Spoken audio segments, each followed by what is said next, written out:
Nang ipatupad ang community quarantine sa bansa, isa ang Iriga City sa mga striktong nagpatupad ng mga direktiba sa local government units ng National Interagency Task Force on COVID-19.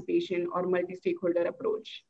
Sa webinar na inorganisa ng Regional Center for Urban and Environmental Studies ng Mumbai, India, ibinahagi ni Mayor Madel Yurobe Alfilor ang mitigation programs na ginawa ng lungsod ngayong may pandemya ng COVID-19, enhancing the role of multi-stakeholder collaborations for COVID-19 mitigation ang tutok ng talakayan. The government cannot do it alone. We need community participation. And now we have created our economic recovery team to come up with a local economic recovery plan.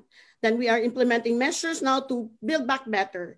Then we're creating partnerships with government agencies, private sectors, and public sectors. Ilan sa ibinida ng alkalde ang Toda Rescue Project, kung saan ang tricycle drivers na hindi muna makapamasada ay ginawa nilang tagabantay sa checkpoints. Ibinahagi rin niya ang paggamit ng digital contact tracing app para mabawasan ang exposure ng frontliners sa suspected COVID-19 patients. Giit ni Mayor Madel, kailangang nag-uugnay at hindi nagdudulot ng pagkawatak-watak ang pamumuno at politika sa panahon ng pandemya. We must learn first how to bridge leadership.